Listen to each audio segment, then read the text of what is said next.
All right. Uh, hey, all you cool queries and mutations. I wanted to try that one out I this morning. Happy Monday, everyone. like it. Yeah. Good morning. Yeah. Good morning. Good morning to you. How are you? I'm doing well. Yeah, I had a pretty nice weekend over here. It was supposed to rain like 2 to 3 days, and it ended up being sunny for all three. So, I can't complain. Nice. How Yeah, about that's you, Kurt? awesome. How was your weekend? My weekend was good. We had nice weather, so I got outside a lot. I started work on a new side project that I've been cooking in the back of my brain for a while. Finally had the bandwidth to do, so I'm excited to see where that leads. But yeah, good fun weekend. On Friday, I did a personal stream. I had Dylan Sather come on, who is the co-founder and engineer at PipeDream, which is like a workflow automation platform, kind of like Zapier but more code based. Oh, And cool. yeah, and it was really cool, and I learned a lot about it, and it seems like a good use case for that thing that I was talking about. So I decided to try it out this weekend. It's been pretty neat. It's been fun. Hmm. The thing that you're talking about is your personal project right now? Yeah, yeah. Cool. Do you have is it in a position where you can talk more about it Oh yeah, in yeah, for this sure. forum? I'm Yeah. So interested. I'm interested to hear about it. I just have a lot of friends and people that I know, and I just hear a lot about people dealing with issues with their DMs. Um, and so they get like a bunch of, especially women, right? Like their DMs are trash fire on Twitter.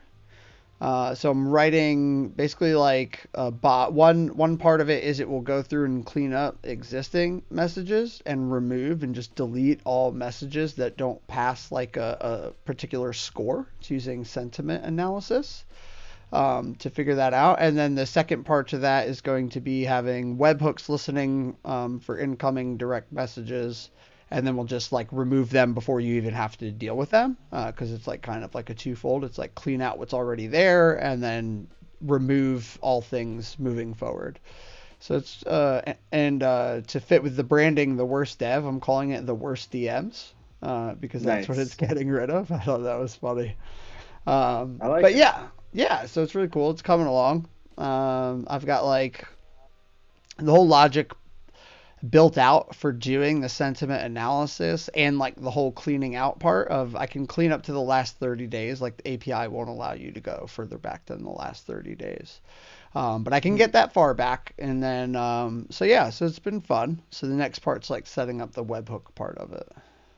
Yeah, that's really interesting. And Yeah. and to you and to actually like perform the sentiment analysis, I just saw a screenshot that you posted, and it looks like you're using a like an NPM library called Yeah. sentiment. Is That's that exact. can you talk more about that? Like what's the I guess what's the deal there? How does that work? Yeah, so this is all relatively new to me. I just had this idea. So the sentiment analysis is like popular, and it's done. So it's this AFINN based sentiment analysis, and so the AFINN-165 is basically a word list, and every word in the language, and there's support for multiple languages, is rated between a -5 and a 5. And so Okay. then, yeah, so let me drop this link in the chat. And so then what Yeah. happens is it reads over all the, so it parses out, uses natural language processing, parses out all the tokens. From those tokens, pulls out the word matches and gets the scores. And then it's essentially does like an average, right? So you get like a comparative score, which is like of this entire phrase, like that number will end up falling somewhere between -5, which is like really negative message, up to 5, which is like the most positive message you could probably write. But it's somewhere in between there. So what I'm doing is like anything that is below a -2 just is like suspect to be deleted essentially. Yeah.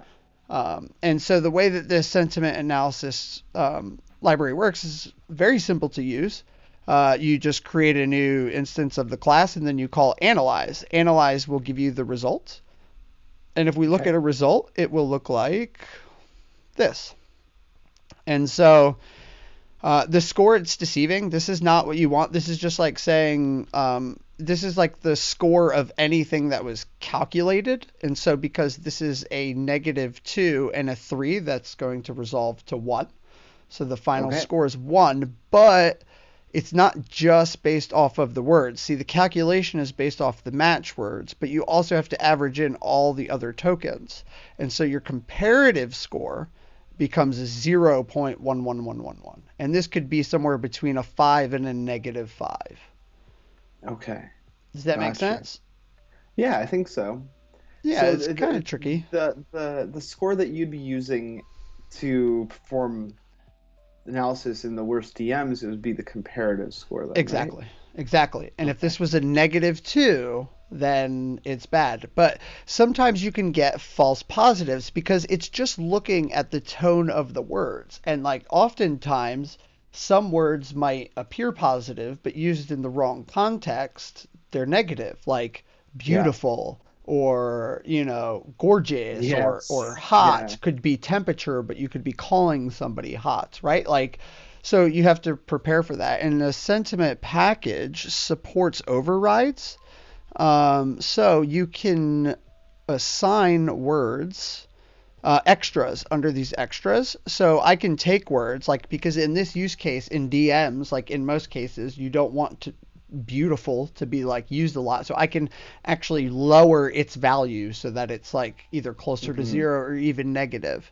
And so I've removed, like, so you put the extras here. I've removed them from here in case I ended up showing it on stream because some of them are pretty negative. But like, so you put all of the sentiment Yeah. options in here, and then when you analyze, you can do it. And the reason I want to show this is because it's Twitter.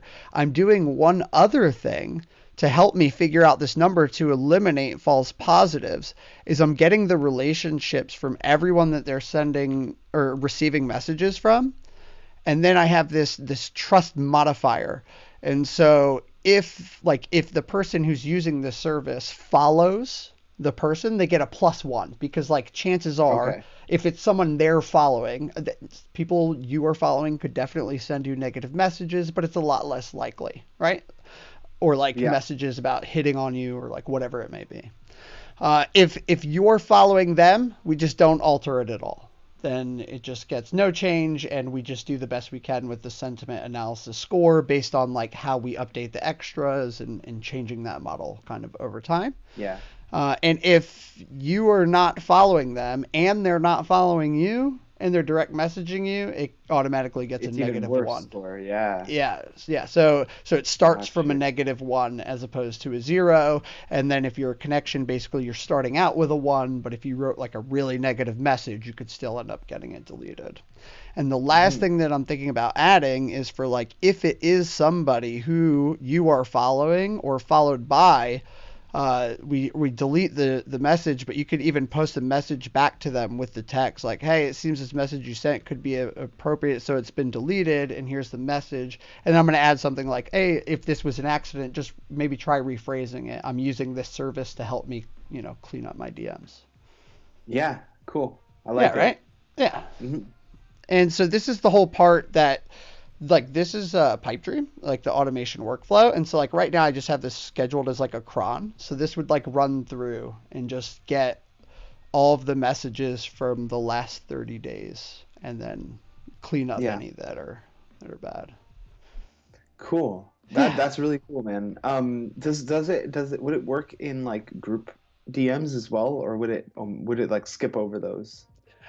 It no, it does not skip over any DM. It will delete any message that has content that is inappropriate. So it can't like Gotcha. remove you from the group DM, or Yeah. anything like that, but it will delete any of those messages from your view. Just anything that is Just from my inappropriate. view. Got it. Got it. Okay. Okay. Cool. Yeah. Cool. This is really interesting, and it's like the implementation is so straightforward. I love it. Yeah, it's very small. And like, It's yeah. this. This is the whole, and there's no data saving, no nothing. It's 100% pass through, right? So it's Hmm. just it's read in memory, and then when this function stops running, it's gone. So Yeah. yeah, That's cool. And you can even like open source like well I this is assume you'd open open source source. the yeah. Yeah. Um So that would be awesome. Yeah, That yeah, would like you add an extra element of trust to it. exactly. Well, you can share this. So my whole goal to get started, because like I need people to test it, is you can share workflows, and then if you just create a Pipe Dream account, you can log into the auth services yourself and just start using this. So you like here, I'm authed with this app. You would just have to create a Twitter developer app, Oh, auth with this, okay. and it will work for you. Yep. So that anyone can deploy this already, but it's like Hmm. trial phases. Eventually, I would like where people don't have to like build a Twitter app themselves. Like there would just Yeah. be the one Twitter app, but that would cost Yeah. money, and so that means I would need funding or something because the Twitter API is super expensive. Oh, really? So, Yeah. um, right now it works with your own Twitter app because it's like authorized to do like perform actions on your account. Yeah, so But because it's my app, I can do a lot of things without having to create a user's auth token. It's my app, so I'm already authed. If I mhm, wanted you to be able to use my app, I would have to add steps to get auth tokens for your user, which is different. Like yeah, that you need a UI for because they have to OAuth in. So that's like a yep, whole different game and different level, and I'm not ready for that yet. right. That's down the road. But then Yeah, yeah. then it's the implication that then that those operations would have like a cost associated with them.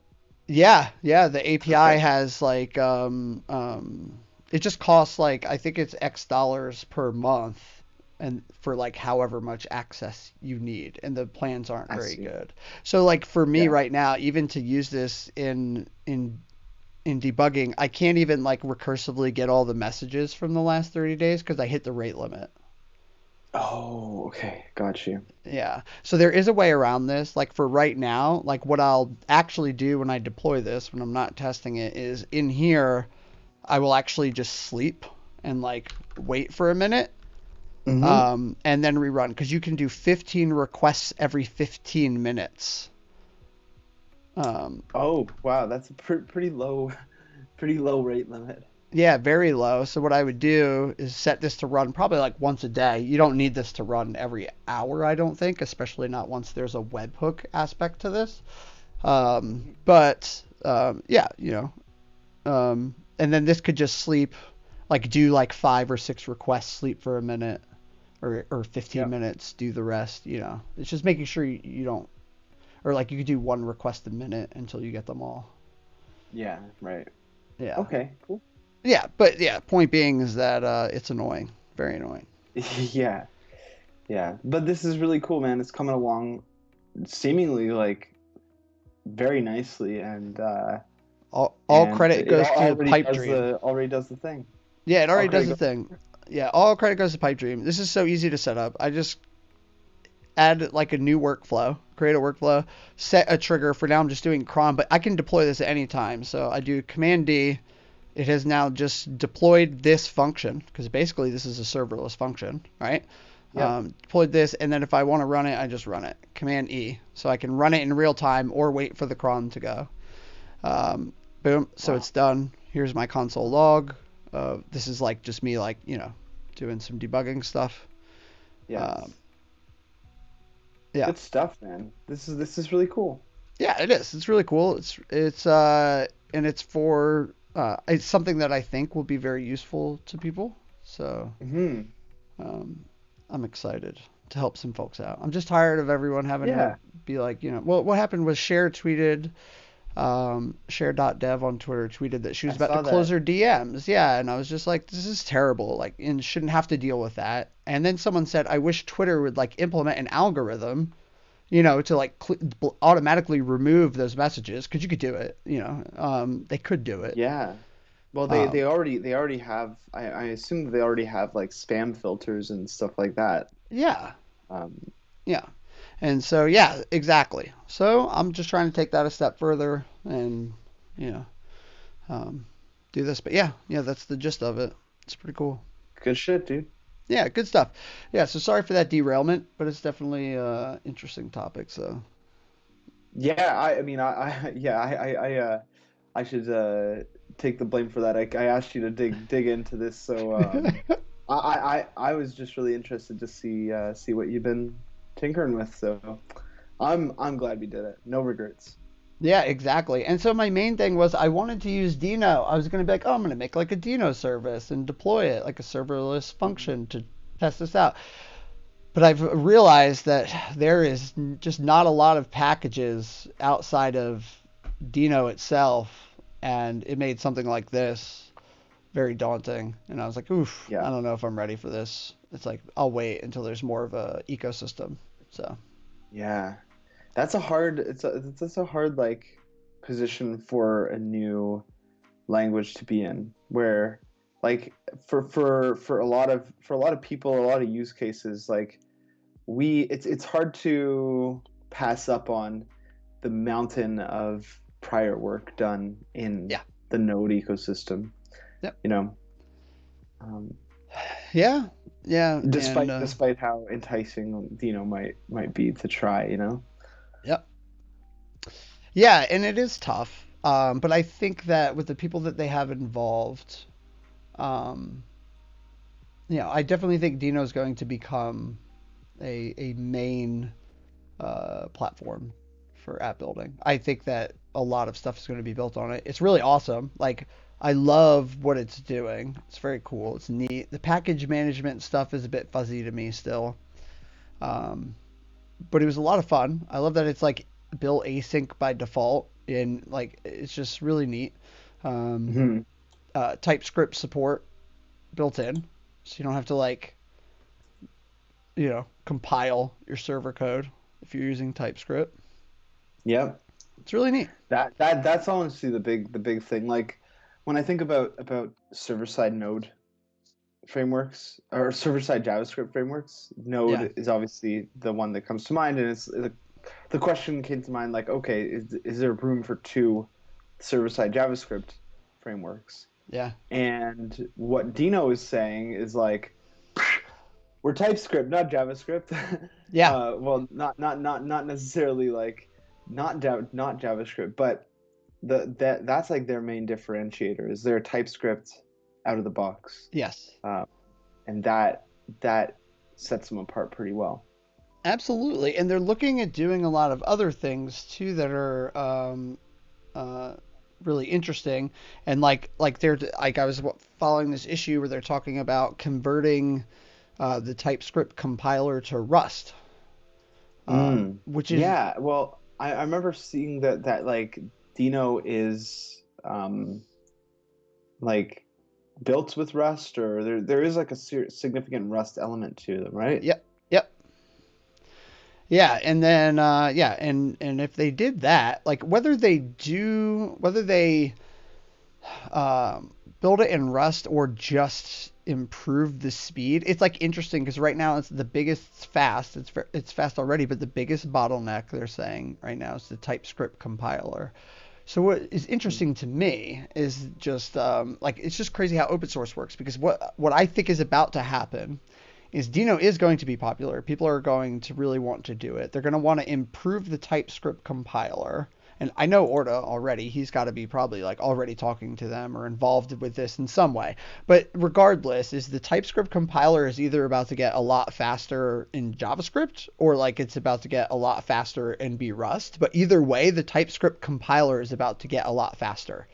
And that to me is very interesting because pretty much everything in the JavaScript ecosystem, from VS Code to like a lot of code gen tools, like all these things use TypeScript compiler Oh, and parser to do yeah, this. So by making Dino faster, it's going to make the entire JavaScript ecosystem faster. it's a good point. That's wild. And so whether or not that like there even is a need for two um, uh, languages or like JavaScript, whatever platforms to run apps on, environments, look at what it's already doing.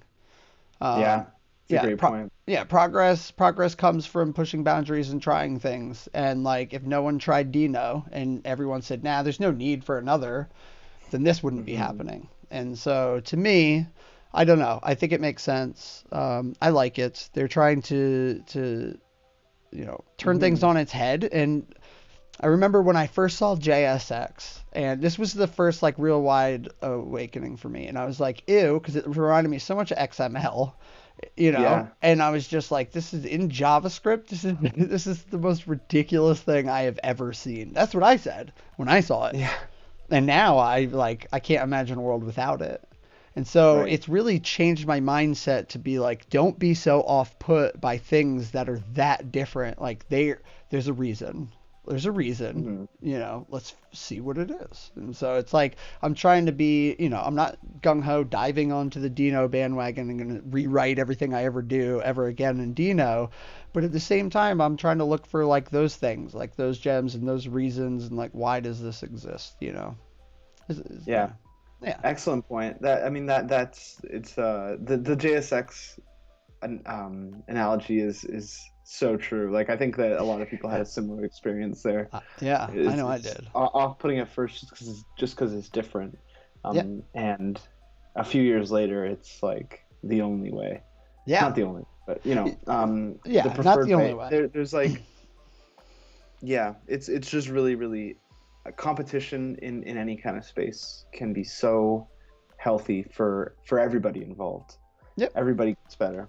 I remember like when the original like Node/IO break Yeah, happened, yeah, and yeah, like what the in that instance, like who was the main beneficiary of that? Well, it ended up being Node.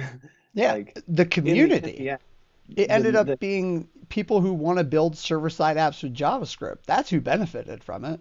true, yeah. Yeah, yeah. But yeah, Um, Node, right? Like, yeah, they got to like fold the long, IO in. Yeah, yeah.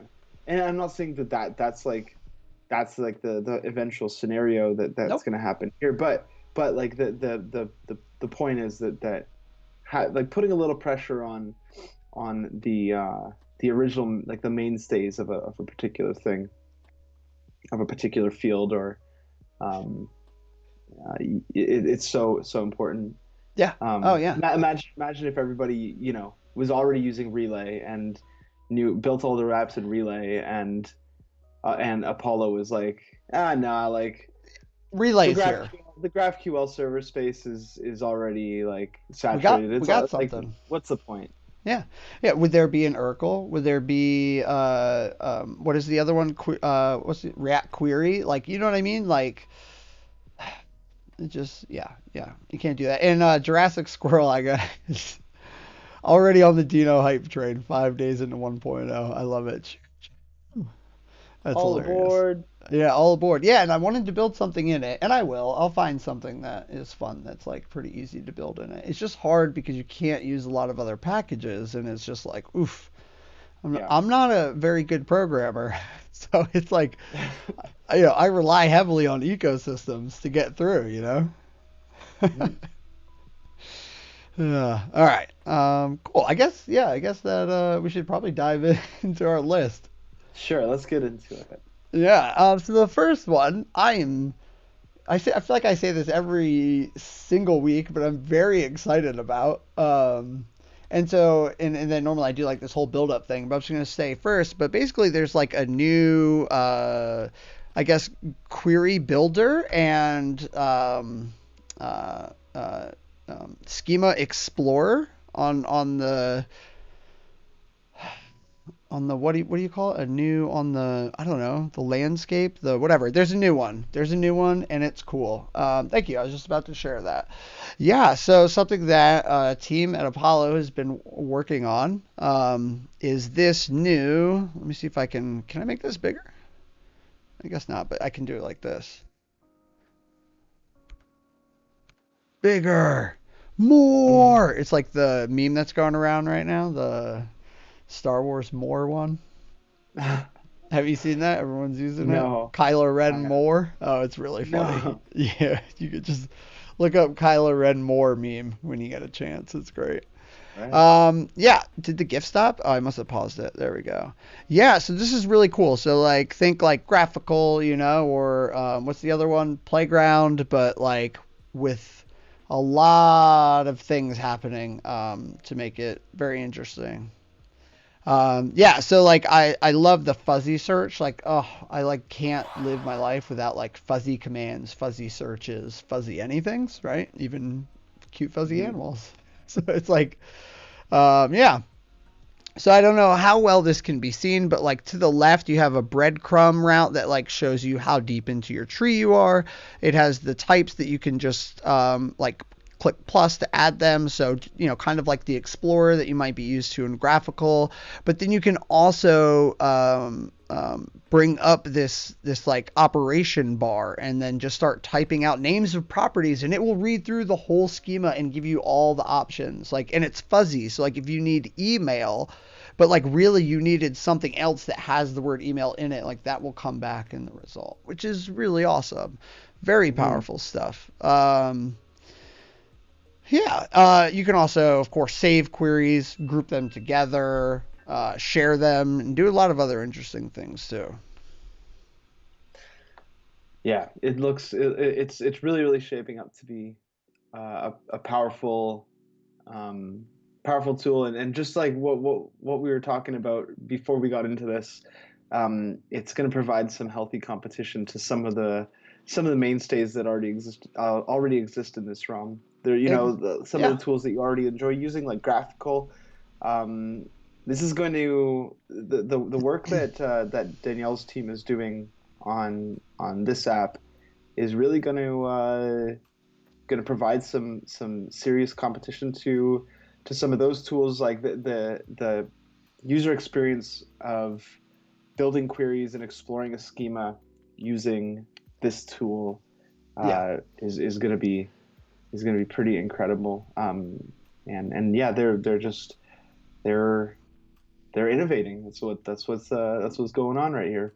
Exactly. And one last thing I want to talk about this is the thing that I love the most is this is a lot more friendly towards non-developers. Like digging through like a GraphQL schema docs, documentation, or even like opening up all of the types and checking all the checkboxes. Like if I am like, a product manager or a QA engineer or something like that, maybe, and I'm not like quite as technical, or design team or something, right? It's really nice to have that like fuzzy command search and breadcrumb trails and all that stuff that like, kind of like, make it a lot easier for you to navigate your way around a graph, right? Hmm. And so I think that is the part that I am most hyped about. When we introduced GraphQL when I was at Major League Soccer, one of the main selling points was graphical. The product managers loved it.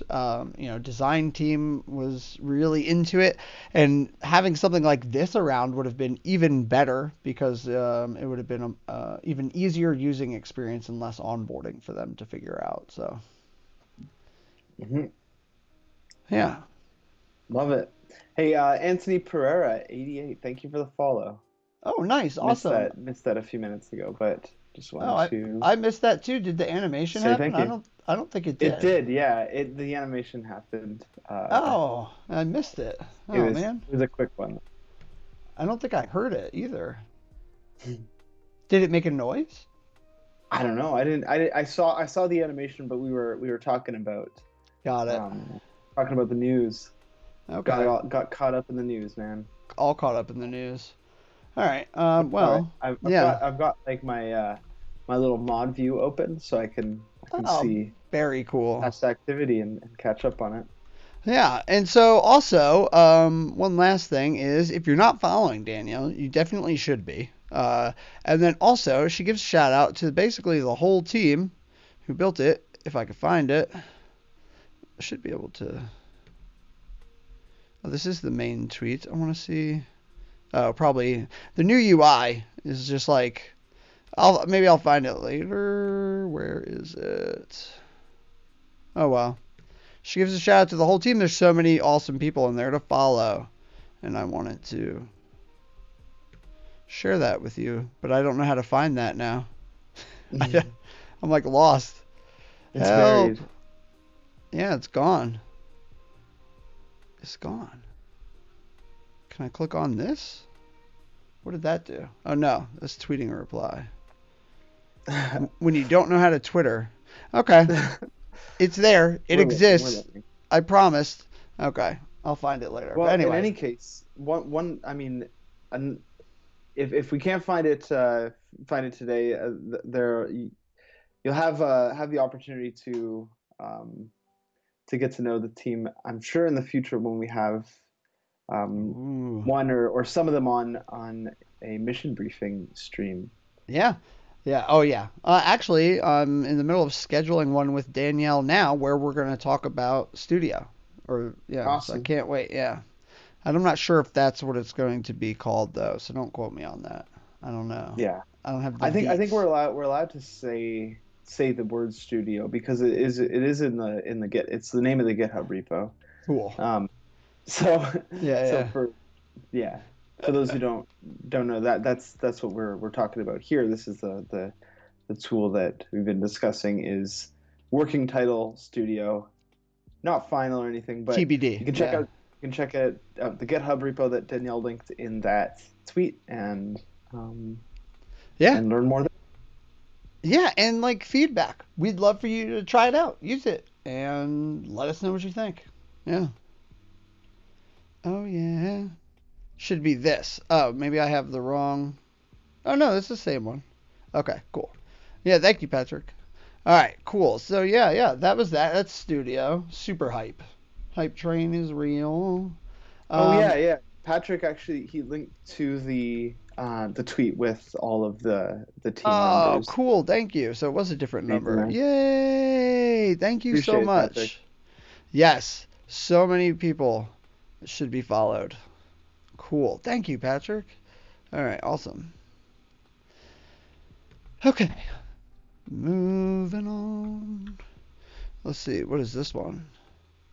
Oh yeah, this is something that I thought was neat because it uses Apollo CodeGen and Gatsby. So now that Gatsby has native TypeScript support, apparently it's pretty easy to get Apollo CodeGen working, just like basically out Hold of the on. box. Gatsby has native TypeScript support now? Oh yeah, you missed that? Yeah, I missed that. yeah. Okay. Does that mean that I can start writing my Gatsby apps with TypeScript with no extra The plugins are dependencies? already included. Yep, you just No go. kidding. Yeah, Wow. yeah. Change pages index JS to index TSX, and you're off. That is insanity. I Yep. love it. Yeah, me too. Um, oh, this is Well, it. I Oh, truly have no excuse anymore. this is probably it. Oh, but it's there. Trust me. Here Okay, it is. okay, okay. Here we go. Yeah, native TypeScript support. Boop boo. Can you link that in Oh, I'm link doing that? it. Thanks. There you go. Wow. Yeah, Go cool, Gatsby. right? Hmm. Yeah, and so I just thought this was really neat because now, makes it pretty easy to all blog post query, basically drop in all your types, no problem. And then if we look at, you're just adding Gatsby plugins code gen, so not having to do too much else. And Uh-huh. then if we zoom in, what gets exported is all of your types. And they just get loaded up automatically. Isn't that wild? Whoa, small text. Maybe could you link that tweet in the chat? I am. Oh my God! Stop. Oh, that's what I need to do this. Yeah, I am. I think I did already. I did not. I meant to. And yeah, it was small text, but I can also do this. Ready? There we go. Ready. There we go. Now it should be visible. Oh yeah, Yeah, this nice. file is automatically generated and should not be edited. Boop a boo. But yeah, all the types right Very there. cool. Yeah, didn't have to do anything. Just install it. And now, because of that, if you also have the Apollo GraphQL VS Code extension installed, you'll get IntelliSense on your queries as well as types. Okay. So that's like your if you make a page query and you're using the data from your page query in one of your Gatsby pages, um, those types are describing the shape of the data that's coming back from those. Yep. And you'll Got it. get the IntelliSense when writing your query in your index page Right. inside of that. Yeah. So you won't So have you'd to say jump to. like posts dot, and then you'd see all Yep. the subfields. Yeah, while you're writing it Awesome. out, and then yeah, it'll generate the types for you, and you can just reference that type right in the page. That's really cool. Yeah, it's really wild. So I was like, okay, okay, cool, cool, cool. I And see like, you. I see you. yeah, exactly. And I knew that they had native TypeScript support, but I didn't realize what this meant. What you know, it just makes Hmm. everything easier by default. But yeah, no more TypeScript plugin. You don't have to do that. Amazing. Amazing. Okay, so let's see. Next up, we've got. Oh, this is cool. And I don't know if Aman is here. Aman, you in the chat? Hit me up if you are. Let me know because we got one of your articles. He's here sometimes. Um, but this was really cool. So it's build a Twitter clone server with Apollo node. Oh, cool. Thanks. You always get there so fast. And I really like this article because it basically takes, it's not like a foo bar type example. For me, it's easier to digest when I'm like, oh, okay, I'm trying to make a Twitter clone. So there's like tweets, and like I start to build out that framework of having actual things. It's like building a Hmm. job listings app as opposed to like, I don't know, just like, you know, some fake dummy foo bar data to get started. Like Hello World is good, but then it's like, what's the next step? And Yeah. so I like this article because it takes you from Hello World to getting up and running, basically like being able to create the beginnings of your own Twitter clone. So it's really cool. So I mean, if you want to, oh, interesting. I actually am getting a shipment today, and I'm getting the phone call. I have to mute myself and like take this super quick. Yeah, I go for it. Yeah, I do apologize. I can't even find No problem. Streamlabs right now. One sec. All right, we'll catch you in a sec. Oh, you're not. Oh, wait, you're muted for me. Never mind. Um, uh, so yeah, this is cool. Well, while Kurt is on the phone, um, I mean, I totally agree with what he's saying there regarding like examples that relate to real world things. I wonder if you can hear me in the chat. Oh yeah, you can. Cool. Um, yeah, it's really interesting. I remember during our Thursday stream last week, somebody in the chat was asking about building an Instagram clone, and Oh it kind of yeah. like falls in like it's this falls into the same sort of category of this. I remember we like the phrasing was kind of like, can one person build an Instagram clone? And it Yeah. really depends like What that what you mean means. by Instagram clone. Like, do you mean everything, or do you mean like, can one person build a photo feed? And the answer to that is yes. One Yeah. person can build a photo feed. In fact, that's a really great, um, a really an example of a really great tool to try to rebuild in order to Yep. learn new skills. Absolutely. Just like Amon's blog post that you're seeing here Yeah. is doing with a Twitter clone. Yeah. So fun fact, real quick, that wasn't them. I thought Oh, it bummer. was, but it was just like a telemarketer. And it was a bummer because I got all excited. And Man, the then nerve. I know the nerve, right? But they got me good because I was so expecting that call from the shipping company. Oh well, next time. Did you buy what they were selling? I know. No, I did not. I couldn't Okay. even parse what they were saying. I was like, wait a minute, you're not the shipping company? They're like, no, I'm trying to sell you something. It was something about like uh, insurance for something. I don't know. But I was like, no, thank you. bad timing. Bad Yeah, timing. bad timing. But it's yeah. But anyway, so like I was saying, the thing I like about it is it's a nice example, but also answers a lot of those questions about like what is Apollo server and Hmm. why do I use this? And then the last thing that kind of intrigued me about this, well, anyway, so it goes into like Mongoose and CRUD operations. It has the examples of when you run it and Apollo Playground, right? And so then they're adding Mongoose, which is no NoSQL database solution. So it's like showing you how to set up and read tweets, delete tweets, go through basically like what we're doing on Launchpad with the job listings tracking app. And then Right. when you wrap up down here at the end, there's something that it's funny because like the Crowdbotics blog, I was like, what is Crowdbotics? I don't know what it is. So I thought maybe we could look at that too Sure. because it looks like it's for deploying apps. Yeah. I just want the Crowdbotics like website though. Crowdbotics. You ever heard of it? No, excellent job on naming it. Whoever came up with that name. That's like It's really cool. high tier Silicon Valley startup name right there. Yeah, it is. That's a good one. Build an app Smashing yourself. smashing two like really heavily used words together. Whoa, I features to assume choose it's like from. crowdsource and robotics. Yeah, yeah, which is wild. Or like bots. Do they mean like bots? Because here it's like chat bots and more. And Okay, yeah. blockchain. Swap from Heroku to Abudesa and Terraform and Docker integrations. I am so confused. This looks cool though. What do you want to build today? More than 500 packages.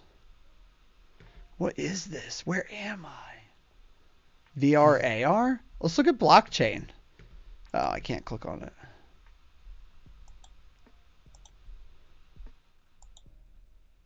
So my thing is like, oh, it's beta. Hmm.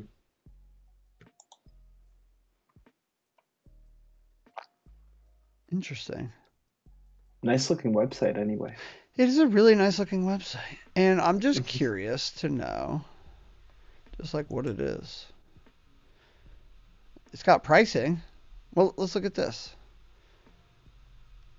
Whoa. 500 users, unlimited. So you get like a lot of app types. I think it's just like an app building and deployment service, right?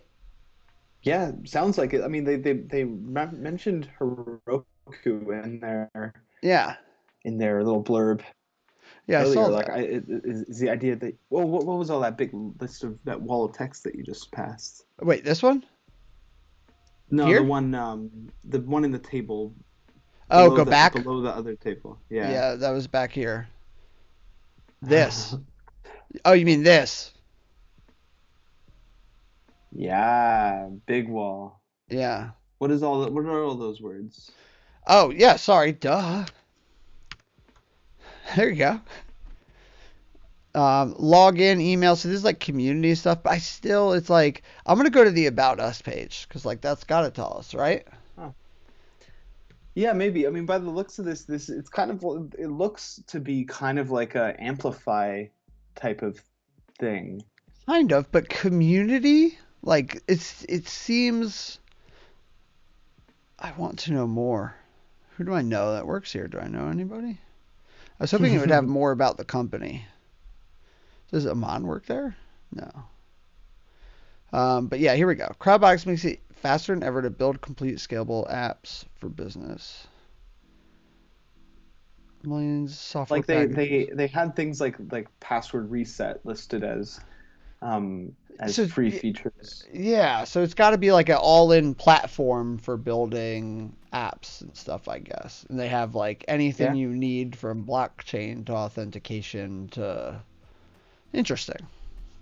very Okay. interesting. Yeah. Huh. All right. It Well, is a very pretty website. it's a pretty website, and shout out Crowdbotics for making a really nice blog post about getting started with Apollo Server. Yeah. Thank you. And the last thing that I have is not technically GraphQL related, but it's in the React ecosystem, so we'll do it. We'll do it anyway. Okay. Facebook has recently released a new state management library, so I just figured it was worth checking out. Oh, oops. Okay. Guess we have to go to the website. Let me share this URL. Oh, there's a video. We're not going to watch it, though. Maybe. How long is it? Doesn't say. Should we watch the video? Let's see how long the video is. I'd say if it's like Oh, nope. 30 minutes. okay, I was Alrighty. gonna say if it's in like the 3 minute range, we can spend 3 minutes on stream watching it, but Oh, here we go. that's like an order of magnitude larger. Oh, yeah. But we got what we need. This is what we need right here. Hmm. I just dropped the GitHub repo Oh, for cool. Recoil in the chat as well if anybody prefers that. But the site that Kurt linked is much more readable Yeah, um, informational. Yeah. And version of now, this. now I've just linked to the getting started. So if you really just want to dive right in, you can get right Hmm. there. All right. Okay, So so what is Recoil? What do they what's the problem? what are they trying to do here? Yeah. What is the problem they're solving? I guess And state maybe we can management. click on the motivation tab on the top Ooh. left. That might give us the answers we're after. Yeah. Let's make this bigger. Big old wall of text. There we go. I Look how want to big know. that is. Oh yeah, Hey. gotta love walls of text, man. Yeah. Thank you for the follow. I missed who it was. I'm the worst at this. I got you. Yeah, we got Wildlander 86 with the follow. Yeah. Thank you very Oh, much, Wildlander. hey Max. Thank you for jumping in there in the chat. Yeah, new state management library. But I want to know like what was the driving factor that they found missing, and so they Hmm. created. What's You going know? on, Max? Hope you had a Yeah. good weekend, my man. Oh yeah. Okay, so for reasons of compatibility and simplicity, it's best to use React's built-in state management compatibilities rather than external global state. But React has certain limitations. So the component state can only be shared by pushing it up to the common ancestor. True. Hmm. It might include a big tree. Yeah. Yeah, I had a pretty good weekend. Absolutely. The weather was nice, so I was happy. Context Hmm. can only store a single value, not an indefinite set of values, each with its own consumers. Oh, that's interesting. So more like a Redux style, I guess they're talking about here. It does look interesting, right? Both of these make it difficult to code split the top of the tree, where the state has to live, from the leaves of the tree, where the state is used. So I would say that would probably be the problem that they're trying to solve.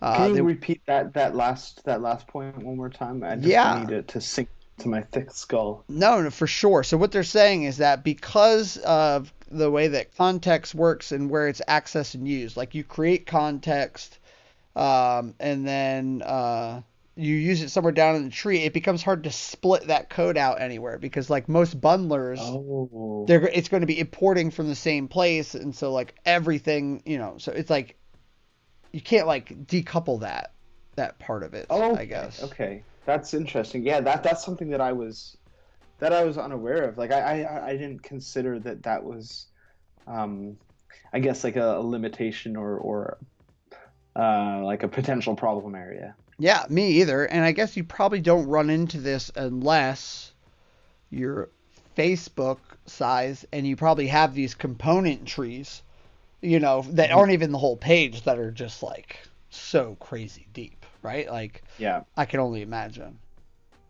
yeah, Um, yeah.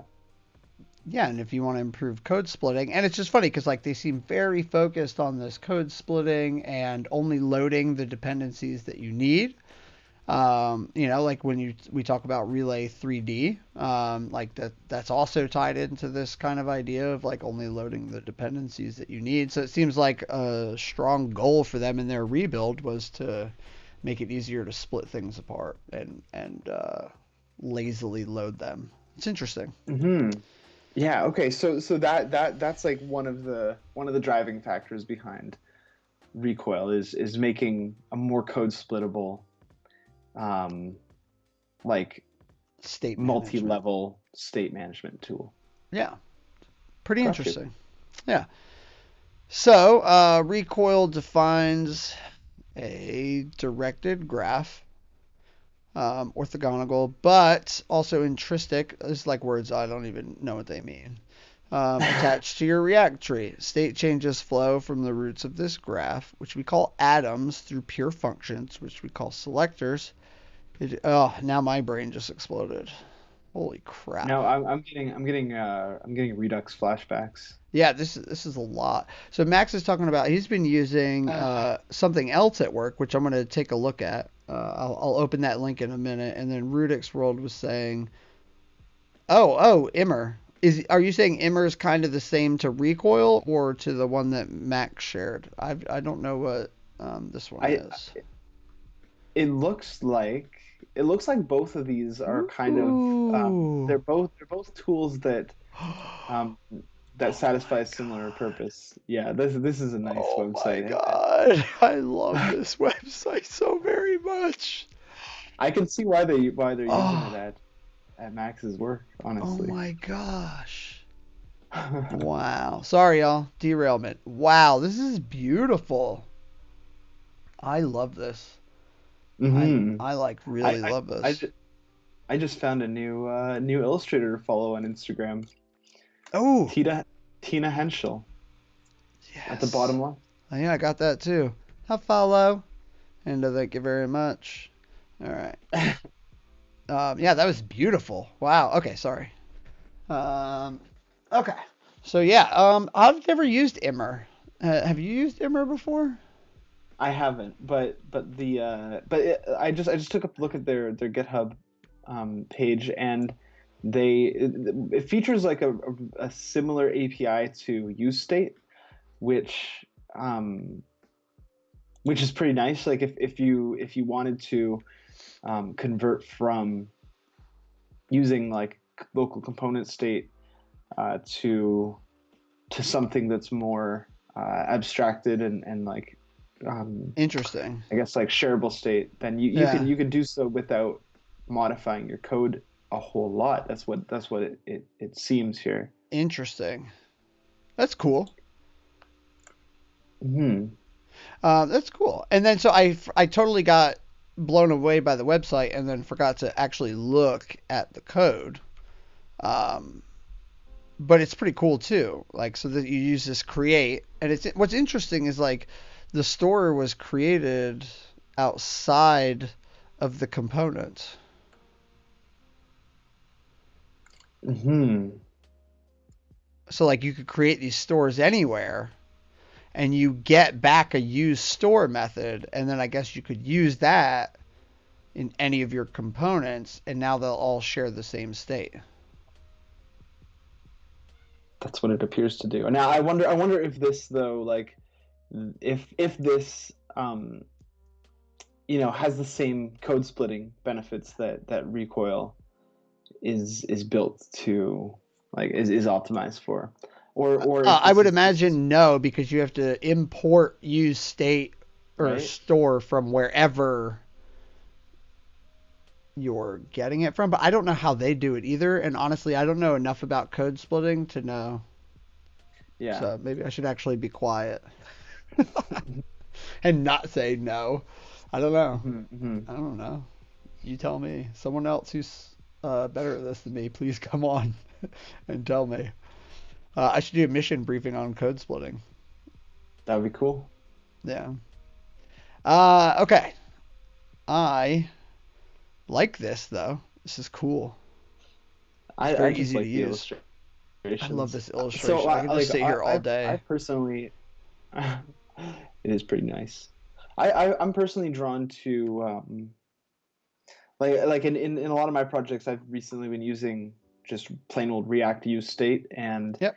as the recoil docs kind of insinuate, like using state and then using context to share that state, from like a high level ancestor to little leaf nodes down the tree.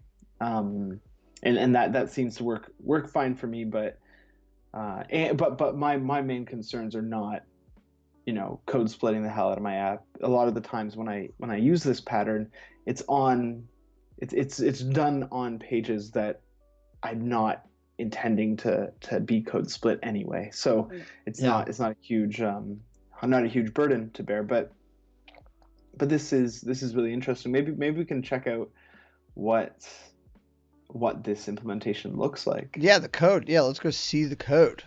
Sure. So they're just doing good old create React app, installing I've heard of it. Recoil. Yeah, I've heard of that. You have a recoil root. Components that use recoil state need recoil root to appear somewhere in the parent tree. Good place to put this is in your root component.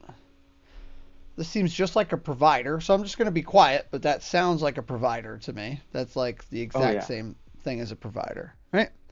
Hmm. Okay. And then we'll implement character counter. So you have atoms. So this is how you get your state.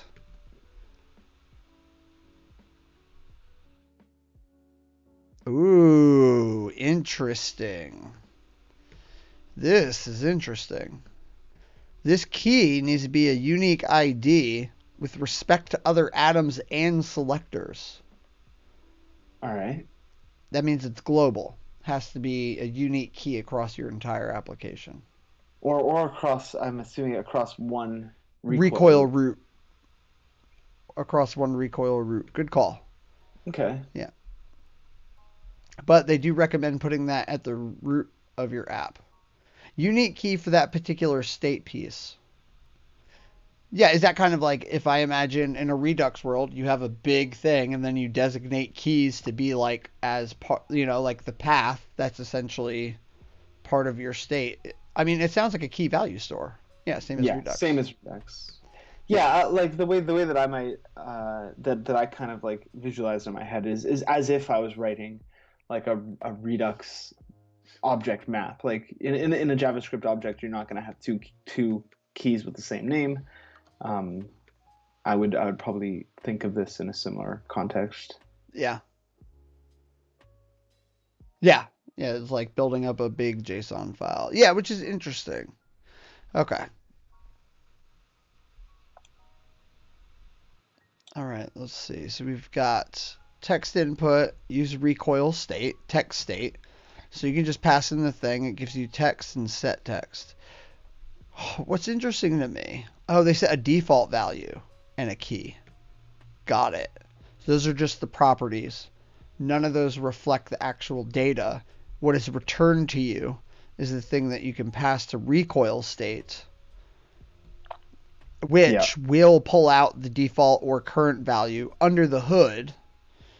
Well, in this case, you're just passing it in, so that would be your default value. And then a method to update that state. Looks just like use state. Yep. Cool. Cool, I cool, like cool, that. I cool. like that part that they Yeah. keep the sort of familiar use state API shape intact. Yeah. Okay, so yeah, and then you just echo in some text. Boom, boom, boom. I got React Live working on my blog again, and now every time I go to a site, I like hope to see an interactive like React Live example. What is Um, React Live? Derailment. Not Let's do not this. to go Let's not go. to go down a different rabbit hole, but if you'll This humor one's me. worth it. This one is Okay. worth it. So React Live lets you write React code in like um, like in MDX, like you have a live provider. It's basically a component that just you don't have to do it in MDX. That's how I use it. But you pass in code and it becomes live and will generate the preview and the error. So like this button with the likes, this code that is like displayed in line and they can change it on your blog. So then they could do increased Oh, likes plus gotcha. one, plus two. So they can actually change the code that will affect the example. Like an interactive code block. An interactive code block. That's exactly what it is. I dig it. Yeah, Well, I that really that's like uh, it. that's really cool. Can you drop that link in chat? I'm gonna Yeah. gotta start that repo. Oh yeah, definitely do that. It's really Thank fun. you, And so if sir. you'd like to see how I'm using it super quick, I could show you, but I don't want to derail too far unless no one cares. Let's check it out. So if we go to GitHub, boom, source, This is so components. cool, Yeah, it's very cool. So man. what I am doing here is because this is I'm using MDX. Um, I have a code block. So anytime I hit a code block, um, essentially, well, first I'm getting scope so you can put things onto it. So, like I plan to use Apollo in some of my examples. I like to style the examples with emotion and stuff like that. But anyway, long story short, if I add the props React Live to a code snippet, so like if I have, I don't have anywhere to type. I can't type in here. But point being is like, like if you're in an MDX file, oh, I know how I can show you. Let me just go source blog. So like, what's one that actually uses code? Here. I need raw. Raw. Okay. So let me blow this up. So here we have a code block, right? Just like a JavaScript code block. If I were to put React Live next to this, then in my component, it would say, oh, this is a React Live component. And instead of just returning highlighted code, would take that code and put it into React Live for me.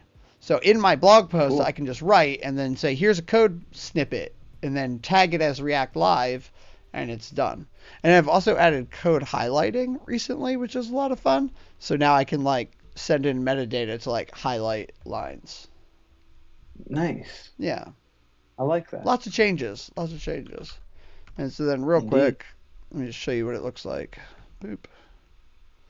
So now like this, I can highlight lines. It's pretty cool. Boop boop. Pretty cool. Yeah. All right. Derailment over. It's actually a really fun blog post if y'all want to check it out, and it is definitely GraphQL related because it's talking about throttling incoming subscription events. Um, oh, actually, why didn't I add this to the list? I should have actually. Do you want to go over this? Oh, thank you for the follow. Um, I'll wait. We'll go back to the other thing, but if you want, we could go through this. This is a really interesting topic, actually. Cool. Why, well, yeah, let's talk about Recoil. Let's finish Yep. talking about Recoil first. We could also have this like be on the list Next week. for next week. It just depends on how much time you have left. We've been on for about an hour so far. Yeah. But I have until yeah, like 1:30, so my time. So I have like another 25 minutes. I mean, until I have anything. But I okay. guess we'll leave it to the chat. If you want to hear about throttling subscriptions this week, hit us with a 1. If you want to hear about it next week, hit us with a 2. All right? And also about this time, as we always do, Yes. um, if anybody in chat has any links or any cool um, things that they think we should check out that we may have missed this week, please drop a link in chat and we will discuss. Not unlike Max and Rudik's World have already done using Zustand and Immer. Yeah, exactly. Yeah, we love that. We live for it. So please, if you got more, let us know. Hmm. Yeah, okay. So a selector represents basically, I mean, this feels like Redux and use state, like, were like combined together, Hmm. and then this is what you get. Because the selector is a selector Oh, function, and then you pick the yeah. key, and then you just have like this get function and maybe a set function. I think maybe there's a set function, but selectors. This reminds me of another library called React Memo. This was before Oh use memo was a yeah. thing, but it was Yep. basically like memoized selectors that were kind of like returning derived state from your Redux Hmm. state tree. So in this case, the selector looks like it's returning the current character count. So rather than all over your app saying like, get the text state and then get the length Dot property for the length. text state. Yeah, you just say like get or use recoil state with the selector instead, or you use recoil value Oh, value. That's the with the difference. selector, and then I'm This assuming is that trippy. This behind the is scenes trippy. there that this value is being memoized. Yeah, and so what's happening? So what's happening is you use the state to build up, like that's like the, I guess the lower level, like raw data of your app, and then when you need to transform that or use multiple pieces of state together, you can do that with these selectors. Or if you just need to read only, right? Like if That's true. I just want to read, I don't need to update the text. So I don't care about having a set function. I just want the value. Yeah, you made a good point there too regarding like tapping into Soccer nothing. multiple parts of Yeah, your yeah. state tree at the same time and like returning some derived value. Um, Yeah. that's kind of interesting. Soccer nothing. Thanks for the follow. Quick shout out. Boop boop. Yeah. All right. So let's see. Um, and that's it. That's the demo.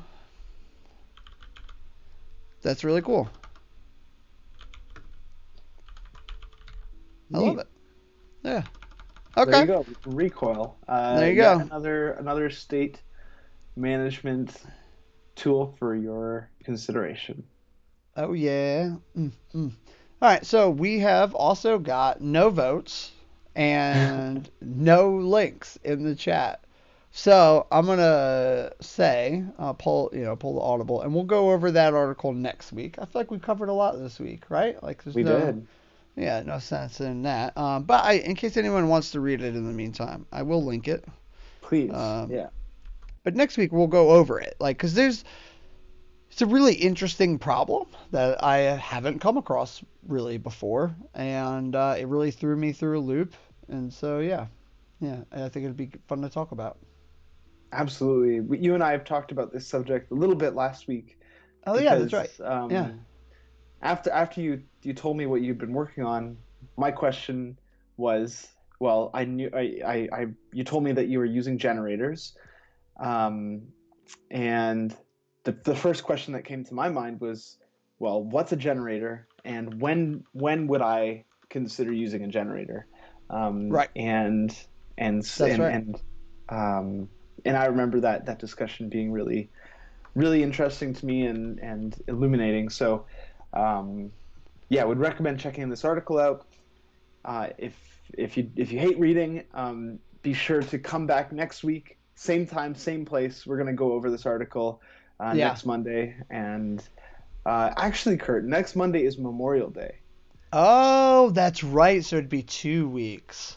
It'd be Yeah. 2 weeks from now, or I guess we could also do it on Tuesday if nothing else is going on. But Oh, I Tuesdays didn't think are about that. Tuesdays are also pretty busy in the world of um, in our world here. We usually have we have our like company meeting stuff Yeah. going on Tuesday.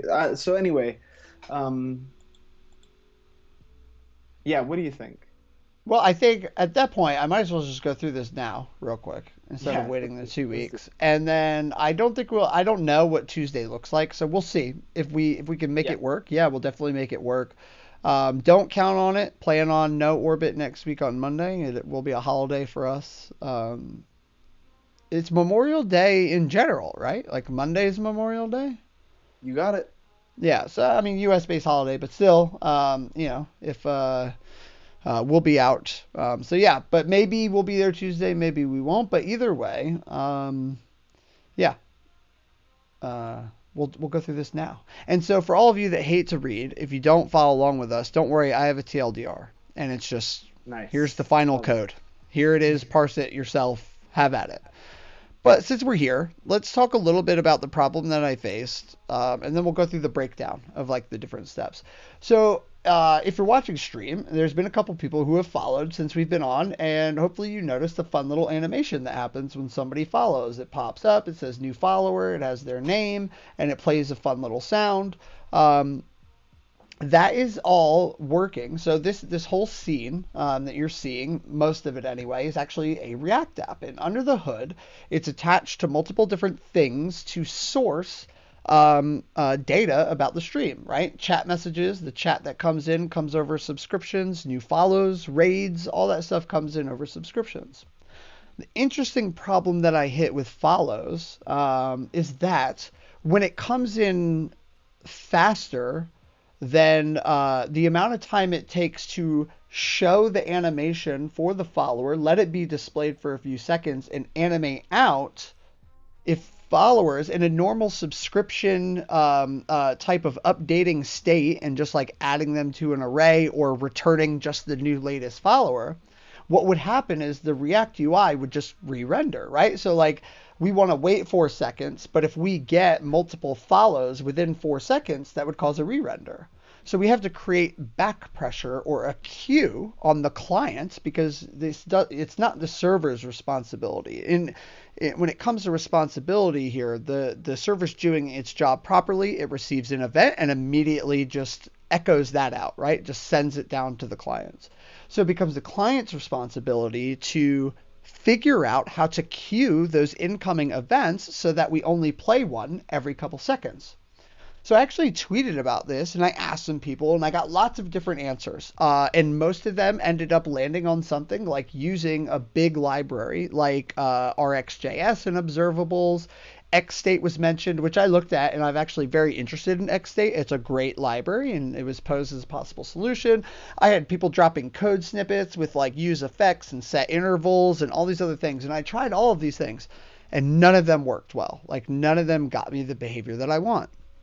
So I started thinking about this problem, and I was like, well, this is like clearly an async control flow. There we go. So there's the follow, new follower from Root Dan, and thank you for the follow. And yeah, so this is an async control flow problem. And when I think async control flow, I think generators, because that is the problem that generators were created to solve. You have interesting solutions in async code, and you oftentimes need to control the flow of those events. This is also why observables exist. And I even mentioned that here is that another possible solution could have been observables. So long story short, I said, I'm going to try and do this with generators. So the TLDR, for those that are there, is I ended up using this library, these hooks from Repeater.js. Repeater.js essentially just abstracts. It's a very thin layer over raw generators that gives you a promise-like API. And so when we use a repeater, we get the thing that we're going to listen onto, like for events. We get this push method, which you could kind of equate to resolve, except instead of only being able to use it once, you can push as many times as you want. And then we have this stop function, which would kind of be like, closing off, or once you resolve or reject, it would just stop, right? Like the promise is done. So this is how we shut off the generator. We say we don't want to be able to push more items, yield more things out of a generator. And so then, so that's the library that I ended up using. So what I'm going to do now is just I'll go through the article because it has the code highlighting and makes it easier to parse, and we'll do like the whole breakdown. So this should be large enough to read now. So first thing is we bring in use repeater and use value. Use repeater, like I said, lets you create that kind of API for pushing events onto a queue and then stopping that queue when you want, and then gives you the function you need to read those events out of the queue. Use value. This is a hook. Use repeater is non-updating. In other words, when the values change, when I push onto the repeater or I stop it, that will not cause a re-render. So that's important. I needed that. But use value, this is what I use to actually cause a re-render. And so we'll take a look at that in a little bit. So the first thing that we do is we set up this repeater so that we have, like I said, the functionality that we need to be able to stop and start a generator, like have this async control flow thing that we're going to stack onto. Then the next thing that we do is we want to read those items off. And so this is where it gets pretty interesting because we have follows and it's just an async generator. So what it means is like things will wait until it yields a new result, right? So even if no follows come in for 5 minutes, when a new one comes in, that will hit. It will say, oh, this function has ran. We're ready to run again. And so then it will immediately kick this off. So this just kind of lives forever, right? Like it's like you could think of it as like set interval, but with like no timer. Okay. So essentially what this really equates to is every time we get a new item pushed with this push function, every time a new item push is called with a new item, we want to call this function as long as the code within this scope of the previous time it was called is done. Does that make sense? So it will never, so this for loop, no matter how fast these events come in, this will only execute once all asynchronous operations within this for loop for that particular item have completed. Okay. And specifically the each like iteration must take 3 seconds. That's what that set timeout call at the end is Exactly. referring to, right? Exactly. If I remove this, so this is, yeah, exactly. This is my pause button. This is how I prevent it from firing too fast. If I remove this, then there's nothing asynchronous happening. I'm just yielding the follower. Yeah.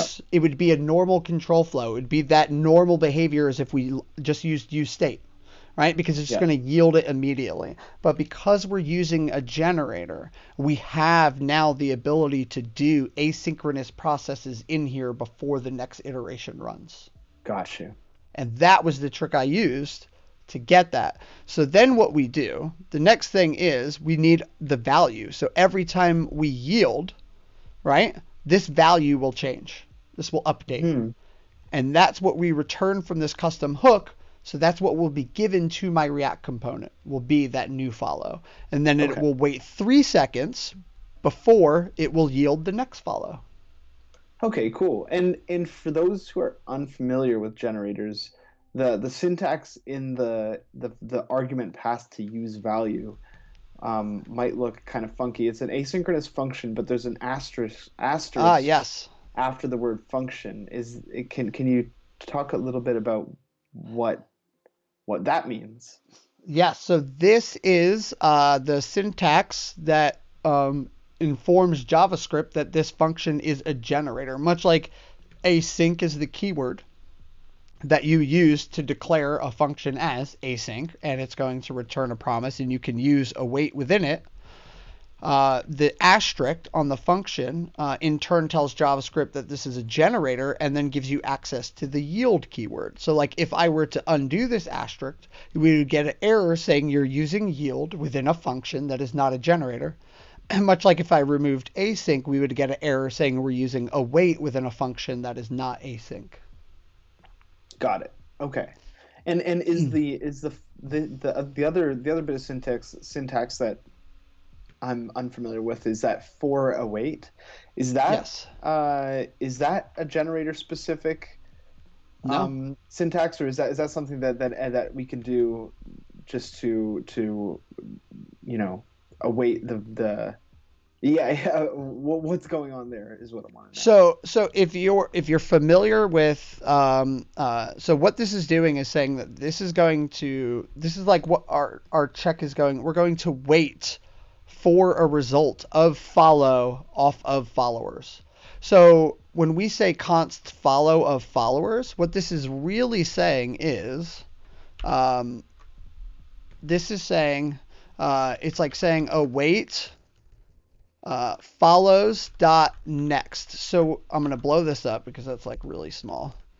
But essentially, when you're dealing with generators, that follows, this thing is a generator, and it has a function available to it called next, and it's a promise. And now this will not yield. So if I said like const follow equals await follows dot next, this will wait until something is pushed onto follows.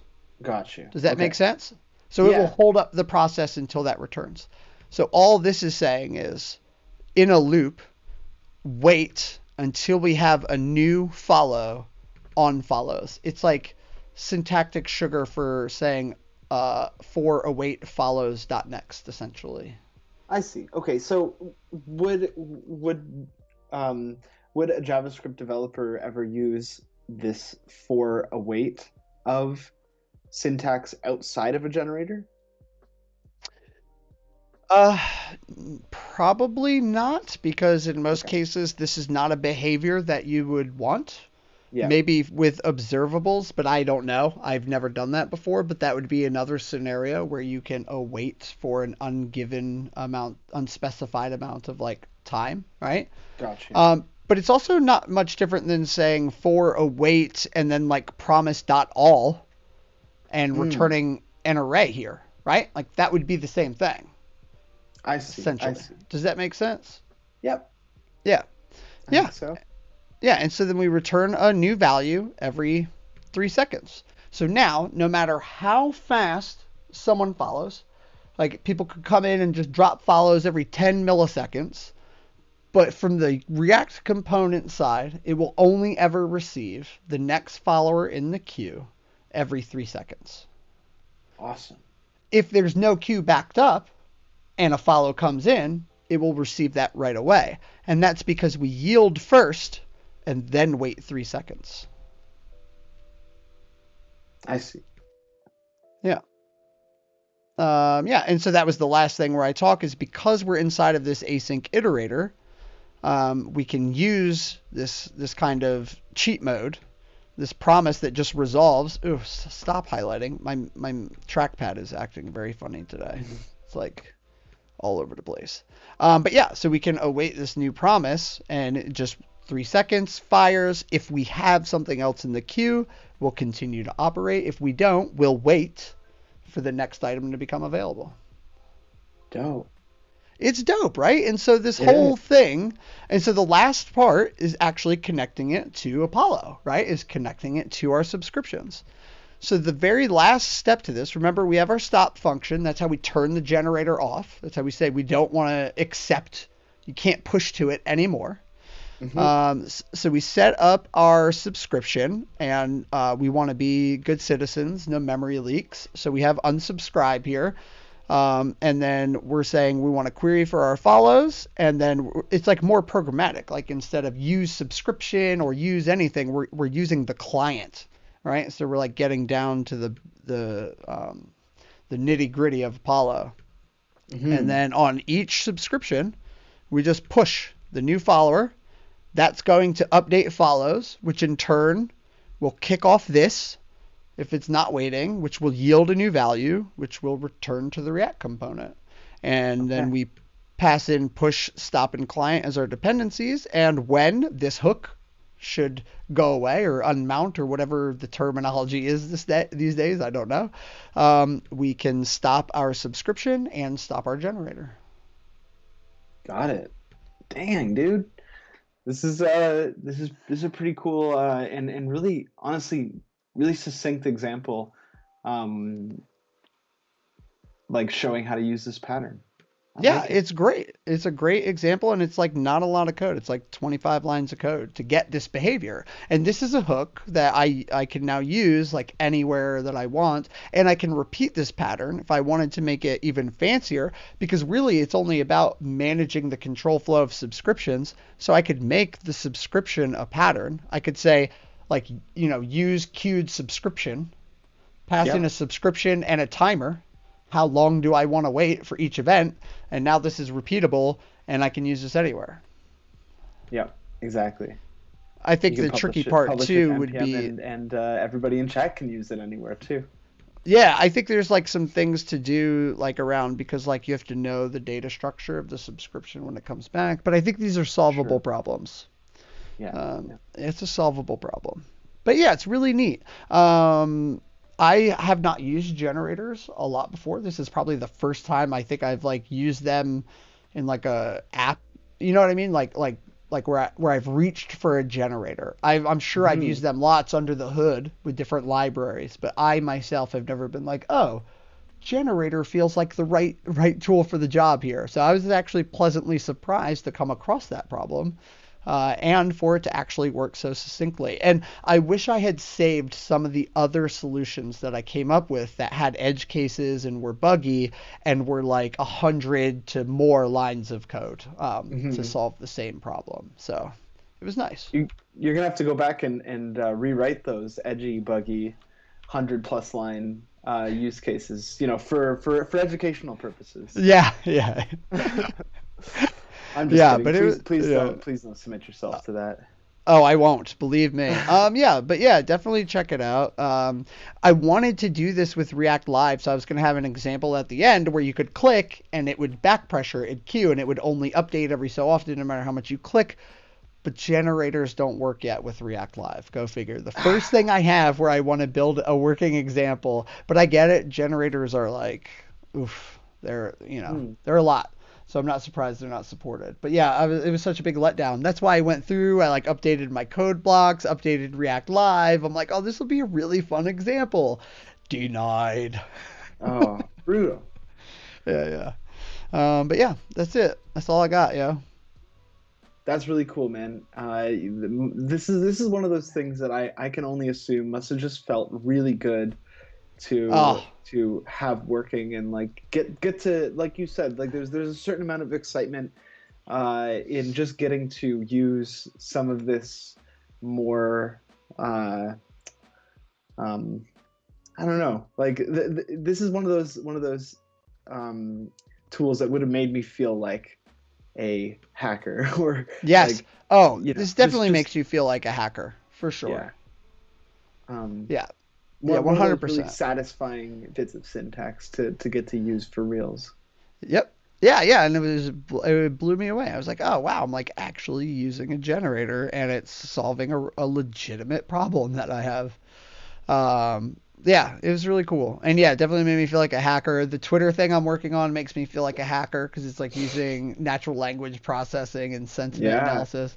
I'm not doing any of that, but I'm including the packages, and Hmm. therefore by default I am doing it. But Of yeah, course it's a you're lot of doing that. fun. Yeah, it makes me Yeah. feel like a hacker. I love like scripting things. I'm like big. That's why I guess why I love like Zapier and Pipedream and It all makes building sense. these little React apps. I like to like glue things together that otherwise wouldn't be together. Hmm. You're a scripter. Yeah, I'm a scripter, script kitty, right? Is that what it's called? Yeah. Yeah. Hardly a kitty anymore. Yeah, yeah. Oh no, it's accurate. I'm coming up on the big 4-0 soon. Nice. Oh yeah, Congrats. thanks. All right, yeah, that's all I got. So if no one has anything from the chat, I mean, that was an hour and a half. That was a good one. That was a Yeah, that was a really big great what's episode. new. Did you? Oh yeah, you did link the article in chat. I linked the blog post in the chat. If you have any questions, please feel free to reach out to me. Oh, and I'm gonna link one other thing. So the GitHub repo that is the scene for Twitch is open source. So like you can see how it's actually being used. No, I want GitHub. Yeah, Kurt Cobain actually. That's cool. Um, I don't Different know why I Kurt. started typing my name. Yeah, it's just Apollo GraphQL stream scenes, and so I'll link this here. So this repo right now. The client is like what is hosting. That's deployed to Netlify, and the server is deployed to render. So if you go under client source, there's hooks, and that's where you'll find all of this stuff. So the follows one, this is literally my blog post stuff here. Boop. And then if you want to see how that gets used, you could go into components, follow, and then we can see that const follower comes from use follows. I'm doing a lot of other stuff in here because of the sound playback and resetting that. And then also when the last person comes in, after they sit, they'll always be that follower. But to get framer motion, to animate out, I need to remove that item from the DOM. So I had to like set up like a stale property. So if like, because if it loads and then the queue gets stale, but there's still someone there, we want to hide that. We want to get rid of the last follow after the animation ends. But my favorite part about this is if follows come back to back, like within 3 seconds of each other, that sound that plays, the woo, woo, starts to go faster and faster and faster and faster until the follows stop for 4 seconds. So Mhm. it's a lot of fun. And then we set it to stale, and then we set the playback rate back to the start. Yeah, that's Awesome. it. Kick-ass Yeah. repo. And yeah, really like the the work done here is really really effective, and you're everybody's seeing the results of this Isn't that wild? I in the love stream it. itself. Every Yeah, time yeah. we stream, this is all of this code is being put to work. So Yeah, it's really love to awesome. see that. Makes it easy to share. Other people could clone this repo, change the layout, add your own Twitch credentials, and you would have a GraphQL API with subscriptions for follows and raids. You could get your channel information and all that stuff. So it's pretty wild. Love it. Yeah, yeah, yeah. All Cool. right, I think that's good. I think it's a good place to wrap up. We did a I lot. agree. I agree. Yeah. So yeah, I guess the next step is let's see if there's anyone we should raid, and then we could talk Sure. about what else we got coming up. So while you're looking for that, I'll talk about some upcoming streams. All Uh, right. this Wednesday is a big one. So we got a mission briefing coming up. Ben Newman is going to come on and go through Apollo Client 3.0. So I'm very excited about this. Every day we get closer and closer to the official 3.0 release. I'm super pumped to have him come on and just walk us through like top to bottom Apollo client and see what's going on. Carlos, yeah, thank you so much for joining us. And yeah, yeah, take care as well.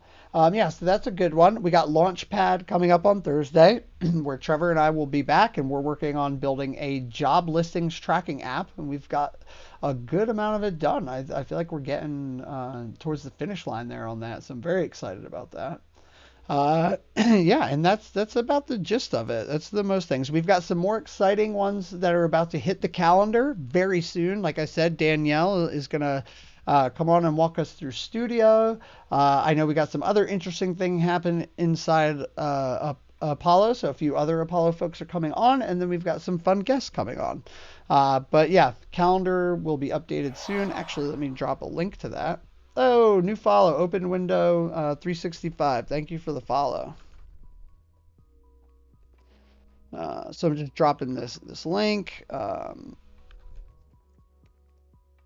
Cool, and it's just a Google Calendar. So if you just subscribe to that calendar, you'll get notifications for all of our streams.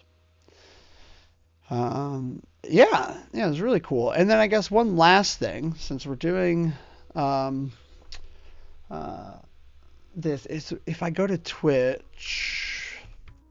I want to get, if, in case anyone is curious more about Pipe Dream, um, which we covered in the beginning, I Hmm. would go check out this video. Let me drop the link in the chat. It was really cool. I had so much fun learning about it, and yeah, I think it would be useful to other folks as well. How's it looking? Did we find a raid candidate? Yeah, let's see. So we've got a few different ideas. I've got a few different ideas here. One is somebody's making like a the program is called multi-user pad, and it's like a, I guess like a notepad that allows multiple users to Ooh, collaborate. cool. That seems pretty interesting. They're refactoring some editor state.